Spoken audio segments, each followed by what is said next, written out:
pagi Bu Yanti. Selamat pagi Bu Danti. Mohon maaf kula ganggu wekdalipun. Ya. Mau sedikit bincang-bincang dengan Ibu. Di sini saya mau mencari ilmu dari Ibu sebagai kepala sekolah untuk belajar saya nantinya untuk mempelajari modul 3.1 tentang dilema etika dalam kepemimpinan pembelajaran, Bu. Ya. Ibu bersedia nggih? Ya, boleh. Hari ini kebetulan tidak ada acara yang penting. Oke, terima kasih. Ya. Yang pertama Bu, selama ini kalau misalnya Ibu mengidentifikasi kasus-kasus yang berupa dilema etika atau bujukan moral, bagaimana Bu? Ya, dilema etika atau bujukan moral selama ini mengidentifikasi kasus-kasus dengan cara melihat inti masalahnya. Jika ada kasus-kasus yang membedakannya tipis dan sama-sama baik, itu dilema etika karena menyebabkan dilema atau kebingungan. Sedangkan jika kasus-kasusnya adalah dua hal yang sangat berbeda dan kita mudah mengambil keputusan, itu adalah bujukan moral. Oke, berarti kalau perbedaannya tipis itu dilema etika. Kalau sangat berbeda itu bujukan moral. Bujukan moral. Ya. Selanjutnya, bagaimana Ibu menjalankan pengambilan keputusan di sekolah Ibu, terutama untuk kasus-kasus yang dua kepentingannya sama-sama benar atau sama-sama mengandung nilai kebajikan? Ya, saat terjadi kasus di mana ada dua kepentingan yang sama-sama benar atau sama-sama mengandung nilai kebajikan, maka saya melakukan pertimbangan utamanya dengan skala prioritas atau mengutamakan hal-hal yang lebih penting dahulu, karena di sekolah ini ya kita di dunia pendidikan, maka mempertimbangkan atau mendahulukan kepentingan siswa. Berarti yang paling utama kepentingan murid gitu. Iya. Dan langkah-langkah atau prosedur seperti apa yang biasa Ibu lakukan Bu selama ini? Langkah atau prosedur yang dilakukan jika terjadi kasus adalah yang pertama, saya melakukan koordinasi dengan teman-teman atau rapat dengan pihak-pihak terkait. Dari hasil rapat itu kan maksudnya ada masukan-masukan, jadi kita pertemukan atau kita padukan, jadi atau ada yang terpenting terbaik itu yang saya ambil. Berarti dengan koordinasi bersama. Koordinasi bersama. Jadi bukan saya sendiri yang memutuskan. Gitu. Kemudian hal-hal yang selama ini Ibu anggap efektif dalam mengambil keputusan pada kasus-kasus dilema etika apa Bu? Yang selama ini saya anggap efektif dalam pengambilan keputusan pada kasus-kasus dilema etika adalah dengan rapat dan dengan menggunakan skala prioritas. Berarti tetap dengan mengambil koordinasi koordinasi dan dengan skala prioritas itu yang diambil kan yang penting gitu. Terutama untuk kebutuhan siswa gitu. Kemudian tadi hal yang paling efektif seperti itu. Selanjutnya hal yang tantangan dalam pengambilan keputusan atau yang bertentangan, Bu. Yang bertentangan yang merupakan bertentangan ya Oke, dalam tantangannya pengambilan lah. keputusan dalam kasus-kasus dilema etika Etika. di institusi saya itu tingginya ego masing-masing Nggih. personel atau dan adanya persepsi yang berbeda dalam memandang suatu masalah itu. Perbedaan persepsi kadang-kadang itu yang menyebabkan saya harus bijaksana Oke. mengambil itu. Jadi masing-masing personil mempunyai gagasan sendiri. Ya. Ya, kadang mempunyai sesuatu yang egonya sendiri. Ya. Jadi saya harus bijaksana Oke. mengambil itu keputusan untuk demi kepentingan yang terbaik, kepentingan umum atau terlebih kepentingan siswa. Ya. kemudian apakah Ibu mempunyai jadwal tertentu untuk menyelesaikan sebuah kasus dilema etika? Apakah langsung menyelesaikan di tempat itu atau membuat jadwal untuk membentuk atau menjalankan sesuai prosedur, Bu? Saya sendiri tidak memiliki jadwal tertentu dalam menyelesaikan kasus. Saya juga tidak langsung menyelesaikan kasus itu pada saat terjadi, tapi saya melakukan koordinasi terlebih dahulu dengan mempertimbangkan berbagai pokoknya dengan berbagai pertimbangan. Jadi prosedur yang saya jalankan adalah mengidentifikasi pihak-pihak terkait, kemudian melakukan koordinasi dan rapat juga begitu. Jadi tidak ada jadwal ya, Bu? Tidak ada jadwal, kemudian langsung koordinasi dengan berbagai pertimbangan gitu. Ya, begitu.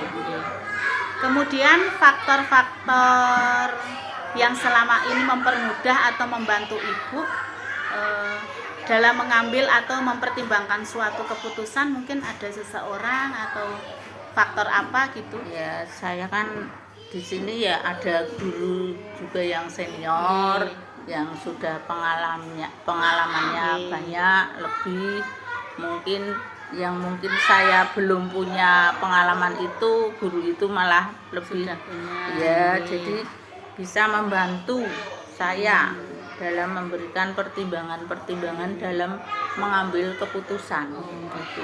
Berarti juga dengan rekan-rekan gitu, yang berbagi rekan. pengalaman berarti berbagi. Dari tadi Bu kita berbincang-bincang, dari pembicaraan kita tentang pengambilan suatu keputusan, pembelajaran yang bisa dipetik dari hal dilema etika menurut Ibu apa? Pembelajaran yang saya petik dari pengalaman saya mengambil keputusan itu dalam dilema etika, itu saya harus tetap meminta pertimbangan dari banyak pihak, dari teman-teman begitu, sehingga pertimbangan atau keputusan nanti yang dihasilkan akan lebih baik, lebih sempurna begitu, untuk kepentingan umum, kepentingan bersama, terlebih untuk kepentingan sekolah di sini. Gitu. Berarti tetap meminta pertimbangan dengan berbagai pihak terkait, dengan pengalaman, dengan koordinasi. Jadi di sini saya tidak merasa sempurna, jadi saya harus semua ikut. Jadi dijadikan tempat untuk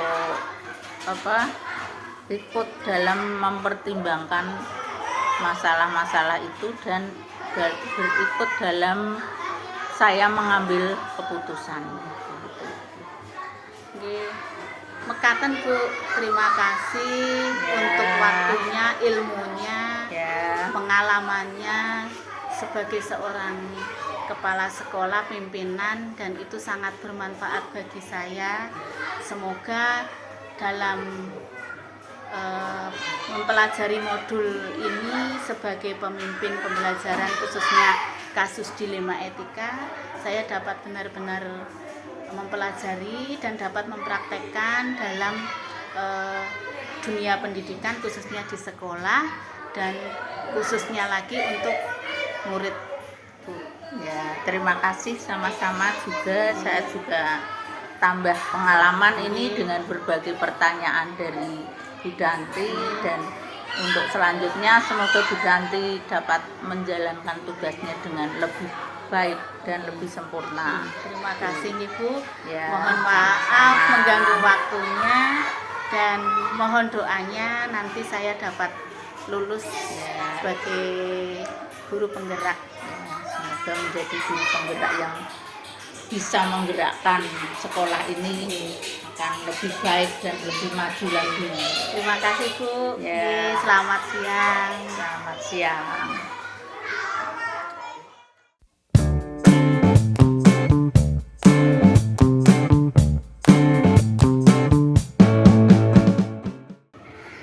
Selamat pagi Pak. Selamat pagi. Ya, mohon maaf saya mengganggu waktu Bapak di sini hadir di TK pimpinan Bapak, mengganggu waktunya sebentar. Boleh nggih Pak? Boleh, boleh. Oke.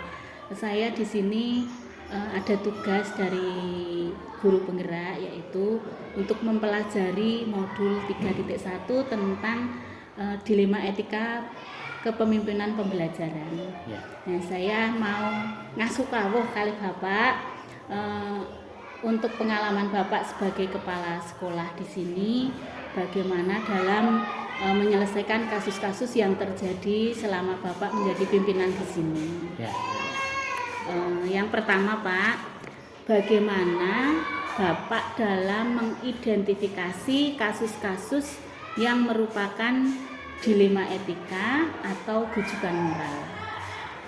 Ya, terima kasih sekali atas waktu yang telah diberikan terutama kepada kami, pada TK kami.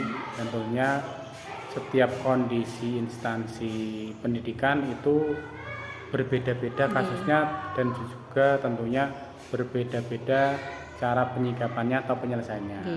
Salah satunya di TK kami dalam kaitannya dengan penyelesaian masalah mengenai dilema etika ataupun bujukan moral. Yang pertama yaitu tentang dilema etika.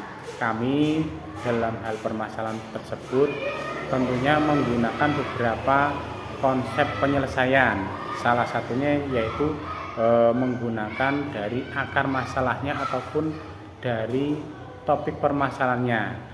Pada kasus-kasus tertentu, topik-topik ataupun akar permasalahannya kita runut, kita kembangkan, yang nantinya kita cari tahu penyelesaian ataupun kita musyawarahkan bersama, ataupun memang ketika memang dari pemikiran saya pribadi sudah menyelesaikan masalah, kami tangani tindak lanjut secara pribadi.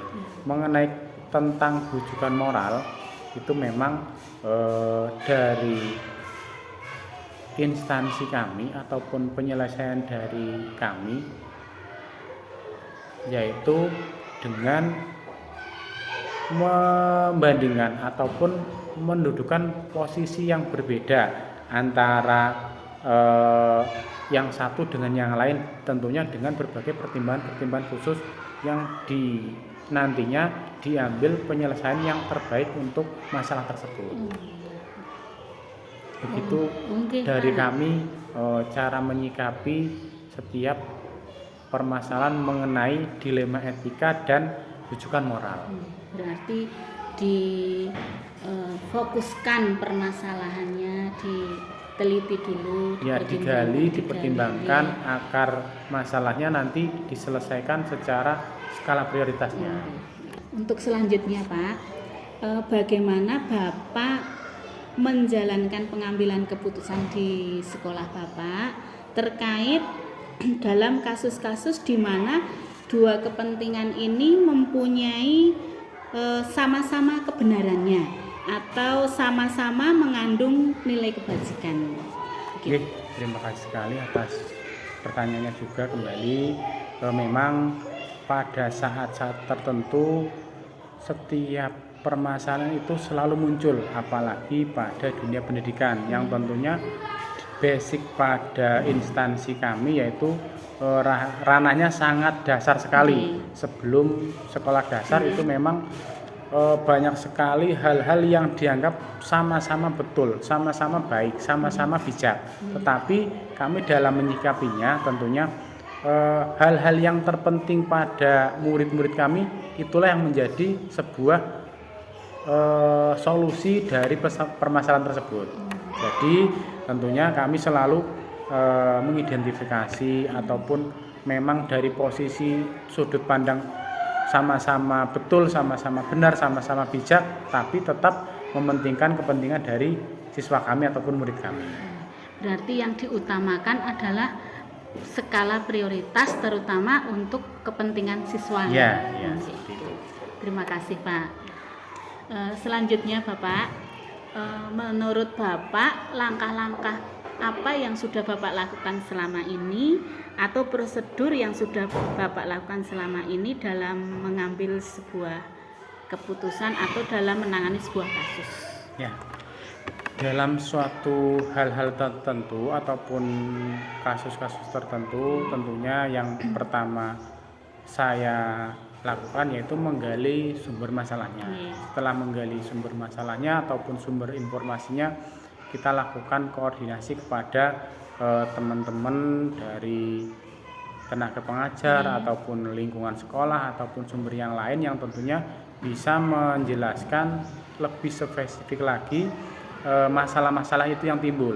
Dan ketika masalah itu sudah diketahui secara sumber masalahnya ataupun cara penanganannya, kita lakukan koordinasi dan tentunya saya dalam mengambil keputusan tidak mengindahkan atau tidak melupakan pertimbangan-pertimbangan dari teman, lingkungan ataupun sumber-sumber informasi yang lain agar dalam saya mengambil keputusan tepat sasaran ataupun sesuai dengan solusi yang terbaik. Seperti itu.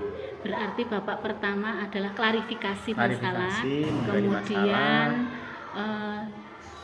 berembuk atau mempertimbangkannya dengan rekan-rekan guru atau tenaga pengajar di situ. Oke Pak. Terima kasih Pak. Kemudian menurut Bapak hal-hal selama ini yang sudah Bapak lakukan yang paling efektif dalam mengambil sebuah keputusan tentang suatu kasus bagaimana Pak? Ya, kembali dalam hal kasus tersebut tentunya saya dalam mengambil keputusan tidak serta-merta menurut inisiatif pribadi ataupun berdasarkan pendapat pribadi. Ada tahapan-tahapan ataupun skala prioritas yang tentunya yang akan saya ambil sebagai solusi dari sebuah kasus. Salah satunya adalah yang pertama tahapannya ataupun yang saya gunakan adalah klarifikasi. Kita klarifikasikan jenis masalahnya itu seperti apa dan tentunya setelah klarifikasi kita gali sumber masalahnya dari berbagai pihak itu seperti apa. Setelah kita gali tentunya ada tahapan lain yaitu kita refleksikan apakah dalam saya mengambil keputusan itu sudah tepat guna, tepat sasaran atau tepat manfaat. Itu juga yang menjadi sebuah pertimbangan bagi saya pribadi dalam mengambil keputusan. Seperti itu. Berarti yang pertama Bapak harus klarifikasi. Jadi ada prosedurnya. Tahapannya harus dilakukan dulu. Berarti klarifikasi, kemudian identifikasi data, pihak yang terlibat terkait. Kemudian dalam mengambil keputusan direfleksikan apakah sudah tepat. Pak. Terima kasih. Kalau tadi sudah hal-hal yang paling efektif ya Pak. Sekarang hal-hal apa yang menjadi tantangan Bapak dalam mengambilan keputusan pada kasus-kasus berkaitan dengan dilema etika? Ya. eh, berbicara dengan dilema etika, tentunya pada instansi kami itu adalah beberapa hal yang menjadi pertimbangan khusus, yaitu tentunya dari kami ada visi dan misi. Dalam visi dan misi instansi kami tentunya juga ada target-target yang harus dicapai. Kaitannya dengan target ataupun hubungannya dengan target berhubungan dengan peserta didik ataupun siswa ataupun murid yang kami lakukan penargetan. Dari itu, dari target tersebut terkadang memang kondisi-kondisi tersebut menjadi sebuah dilema, tetapi kita kembalikan kepada visi misi dari instansi ataupun sekolah kami. Visi misi tersebut yang menjadikan tolak ukur dasar dalam pencapaian target tersebut. Tentunya tidak melupakan atau tidak mengindahkan dasar dari sekolah kami, yaitu visi dan misi sekolah. Berarti dalam hal ini Bapak selain pengambilan keputusan itu mempertimbangkan dari rekan-rekan, dari kepentingan murid, tetapi juga harus berpedoman kembali kepada pencapaian visi dan misinya. Visi dan misi. Terima kasih. Begini Pak, dalam penyelesaian sebuah kasus terkait dengan dilema etika, apakah ada tata kala atau pengaturan jadwal? Dalam hal ini Bapak mengatur jadwal tidak dalam menyelesaikan kasus tersebut? Ya, tentunya pada suatu kasus setiap momen atau waktu itu pasti ada sebuah kasus ataupun problem. Tetapi bukan sebuah jadwal, menurut saya itu bukan sebuah jadwal, tapi saya hanya menggunakan peta konsep ataupun gambaran-gambaran dasar yang akan saya lakukan dalam mengambil keputusan. Salah satunya adalah tahapan pertama ataupun gambaran pertama yang saya gambarkan, yaitu klarifikasi. Saya klarifikasikan bentuk masalahnya seperti apa. Setelah saya klarifikasikan, yaitu pengumpulan data atau pengumpulan informasi. Pihak-pihak yang terlibat, pihak-pihak yang terkait, itu kami ambil datanya, kami ambil informasinya untuk dijadikan sebuah tahapan sebelum melakukan koordinasi.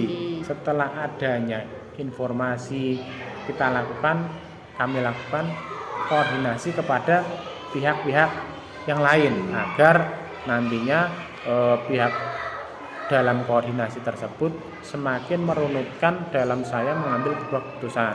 Setelah adanya koordinasi, tahapan selanjutnya yaitu pengambilan keputusan. Setelah ada pengambilan keputusan, tentunya saya refleksikan apakah dalam pengambilan keputusan itu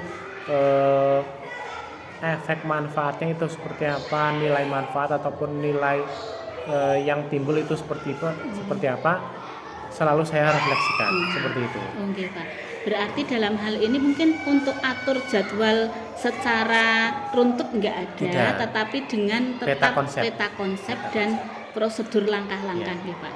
Oke. Kemudian Pak, dalam mengambil sebuah keputusan, apakah ada seseorang atau faktor-faktor yang selama ini sangat membantu atau sangat mendukung Bapak dalam mengambil sebuah keputusan, khususnya dalam kasus dilema etika?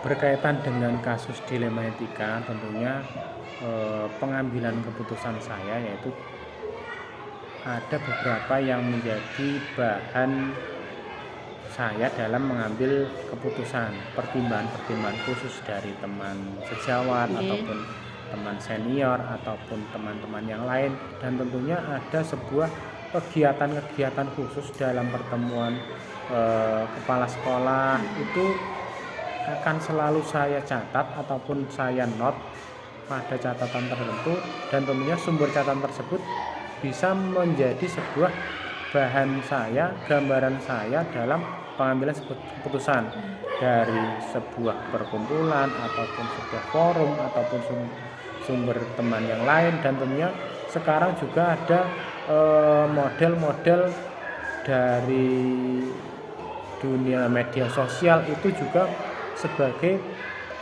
bahan saya, pertimbangan saya dalam pengambilan sebuah keputusan.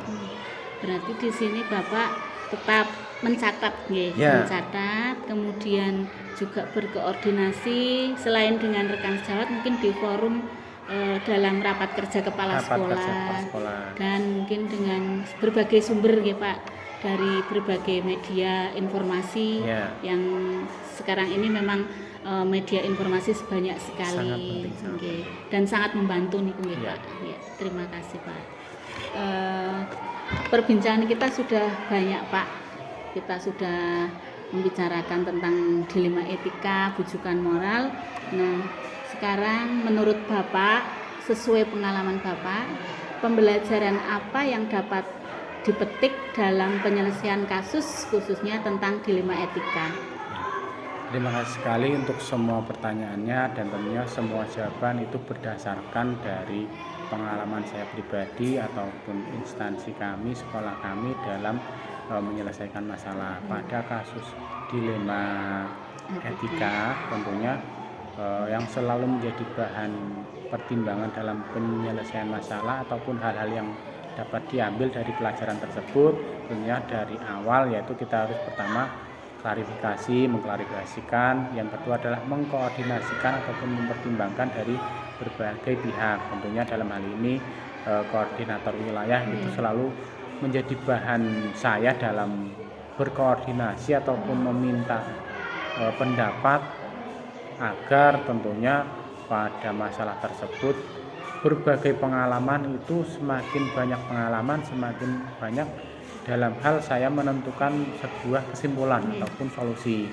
Tentunya pada hal dilema etika itu selalu saya mempertimbangkan hal-hal terkait klarifikasi dan yang lain agar dalam penyelesaian masalah itu semakin banyak sumber solusi, semakin banyak referensi saya dalam mengambil kesimpulan, tidak menjerumuskan atau tidak menjadi bumerang.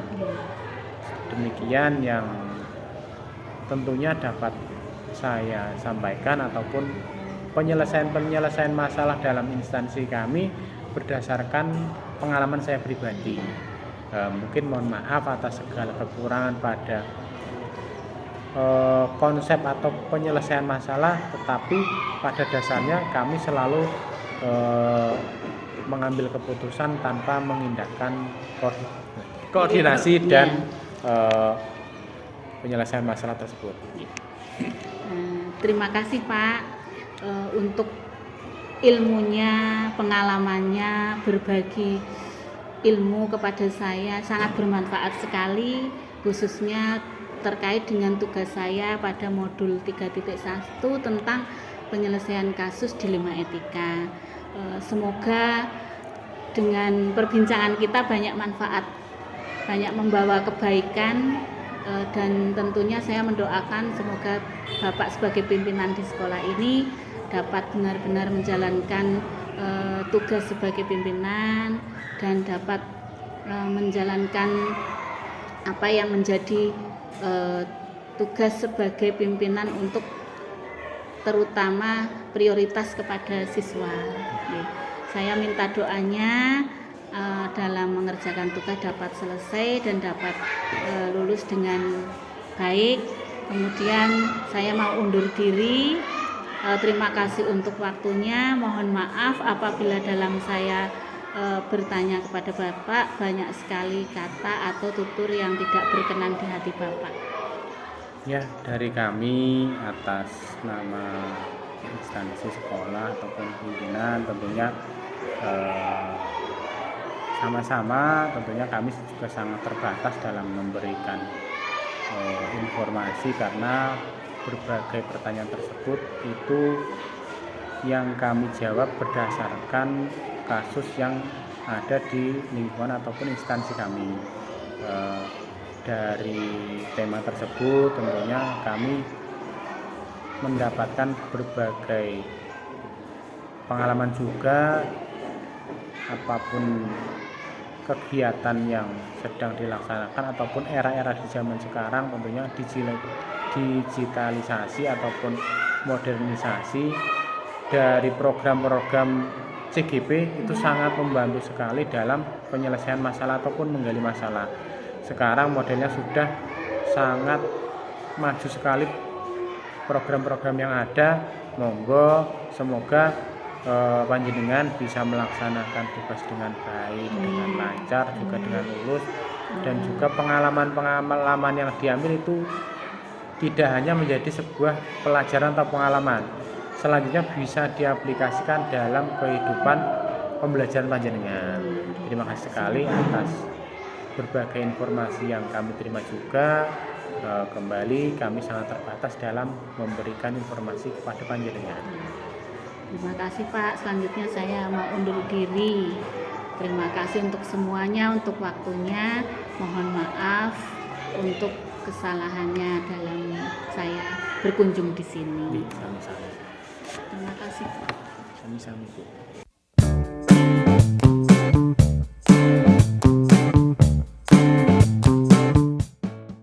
Selamat pagi Pak Chandra. Selamat pagi Bu. Maaf saya mengganggu waktunya. Ye. Bagaimana keadaan Bapak hari ini? Alhamdulillah. Bu Cantik, gimana kabarnya? Sehat Pak. Ya. Alhamdulillah. Mohon maaf Pak, saya sowan ke Ye. SD Kelapa Sawit. Nggih. Mau mengganggu waktu Bapak sebentar. Saya ingin bincang-bincang Pak. Oh nggih, monggo. Boleh nggih, Pak? Saged. Oh, nggih. Monggo. Nggih. Yang pertama Pak, saya dapat tugas ini Pak Oh, dari CGP Mhm. tentang modul 3.1 yaitu penyelesaian kasus dilema etika. Oh iya. Selama ini bagaimana Bapak dalam mengidentifikasi kasus-kasus yang merupakan dilema etika ataupun rujukan moral Pak? Oh nggih. Jadi begini Bu, secara pengalaman saya untuk Nggih. mengalami beberapa permasalahan, Nggih. yaitu membagi masalah tersebut menjadi dua. Nggih. Kalau masalah itu pertentangannya benar dengan benar atau benar dengan salah. Nggih. Kalau benar dengan benar itu namanya dilema etika. Kalau benar dan salah itu namanya rujukan moral. Seperti itu Bu biasanya. Oke. Nggih. Berarti kalau yang perbedaannya tipis itu dilema etika. Ya, Misalnya betul. ada sama-sama ada nilai kebajikannya. Ya. Tapi kalau yang benar-benar jomplang, benar dan salah itu Rujukan moral. Oh, gitu. Nggih. Selanjutnya Pak, Nggih. bagaimana Bapak menjalankan pengambilan keputusan di sekolah Bapak terkait kasus-kasus di mana keduanya itu sama-sama benar atau sama-sama mengandung nilai kebajikan? Oke. Dalam memutuskan atau mengambil keputusan saat mengalami permasalahan tentu tidak harus langsung diputuskan saat itu gitu. Oke. Ada beberapa tahap yang harus kita lalui, ada beberapa pertimbangan yang harus kita pertimbangkan, dan mungkin kalau saya itu biasanya juga berdiskusi Bu dengan rekan sejawat sehingga keputusan yang nanti saya ambil bisa lebih kuat seperti itu. Berarti ada koordinasi Nggih, dengan nggih. rekan-rekan. Nggih, seperti itu. Kemudian Pak, langkah-langkah atau prosedur yang biasa Bapak lakukan selama ini dalam penyelesaian kasus itu bagaimana Pak? Oke. Yang pertama kita harus menganalisis dulu Bu, Nggih. permasalahan itu seperti apa, nilai-nilai yang terkandung dalam masalah itu seperti apa. Nggih. Kemudian setelah nilai-nilai tersebut dianalisis, nanti akan ketahuan mana yang bertentangan, apakah Nggih. benar-benar atau benar salah. Nggih. Kemudian setelah menganalisis nilai, tentu kita akan mencari siapa saja yang terlibat dalam permasalahan tersebut. Setelah itu kemudian baru kita bisa mengumpulkan fakta-fakta dari keterlibatan orang-orang tersebut. Seperti itu. Oh, iya. Setelah mengumpulkan fakta, kita nanti akan menguji benar salah atau benar-benar. Nah, setelah itu yang saya lakukan adalah mengambil keputusan. Nah, keputusan yang saya ambil itu tidak serta-merta sudah berakhir Bu. Nanti saya akan melakukan refleksi kembali, apakah keputusan yang saya ambil itu sudah sesuai dengan prinsip-prinsip yang saya anut ataukah belum. Seperti itu. Berarti ada langkah-langkahnya nih Nggih, Pak. nggih. Pertama adalah menganalisis nilai-nilai yang bertentangan, kemudian pengujian juga, selanjutnya baru pengambilan, dan selanjutnya direfleksikan. Betul sekali Bu. Kemudian Pak, selama ini dalam pengambilan keputusan yang paling Bapak anggap paling efektif itu yang seperti apa? Selama pengalaman saya Bu ya mengambil keputusan, tentu pengambilan keputusan yang efektif itu melalui beberapa tahapan Oke. yang seperti yang sudah saya katakan tadi. Oke.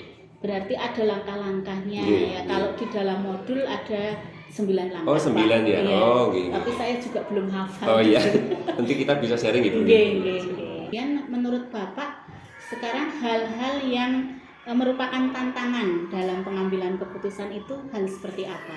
Oke, untuk tantangan mungkin dari sekolah saya dengan sekolah Bu Danti nanti akan Beda, berbeda Bu ya. oke. Kalau di sekolah saya sendiri karena pendidik tenaga kependidikannya itu masih relatif muda, jadi mungkin egonya masih tinggi.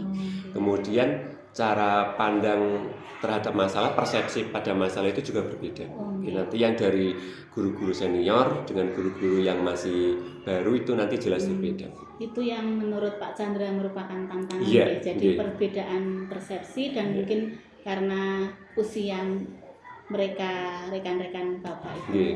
masih relatif Relatif muda. muda, iya. Oke.